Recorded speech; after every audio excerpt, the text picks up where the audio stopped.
आपले ज्या वेळेला मनोहर जोशी मुख्यमंत्री होते त्याच तुम्हाला सगळ्यांना कल्पना आहे, कारण बरेचसे तुम्ही मुंबईकर आहात, तुमचे नाती गोती मुंबईत आहेत. मुंबईमध्ये गँगवॉर फोफवलं होतं, गँगवॉर माहिती ना, म्हणजे रेल्वे स्टेशनवरती पण गोळ्या घातल्या जायच्या, कोणी कोणाला पण दिवसा तरी बातमी आहे की आज ह्याला उडवलास, त्याला उडवलास, त्याला उडवलास, ह्याला उडवला. आणि आपल्या युती सरकारने ते गँगवॉर मोडून काढलं होतं.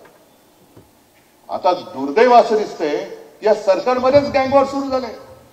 एक मिंदेची गँग, एक भाजपची गँग, तिसरी गँग अजून दिसेची ना, पण ती आहे. कारण ती 70,000 कोटीच्या त्या सिंचन घोटाळ्यात बुडलेली आहे म्हणून तिला डोकं नाही वर काढताय, वर येत नाही, ती पाणबुडी सारखी खाली गेलेली आहे.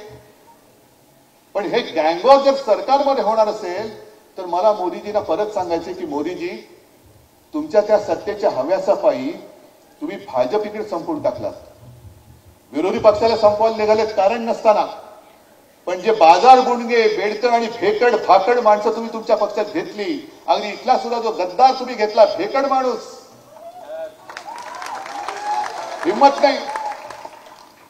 या फेकडांना घेऊन, फेकडांची फौज होऊन तुम्ही माझ्या निष्ठावंतांच्या फौजेवरती चाल करून येताय. अरे तुमचा पक्ष शिल्लक राहिलाय कुठे?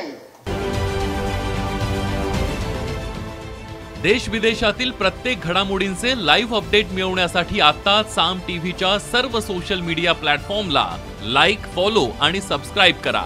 तसंच सर्व नोटिफिकेशनसाठी बेल आयकॉन प्रेस करायला विसरू नका.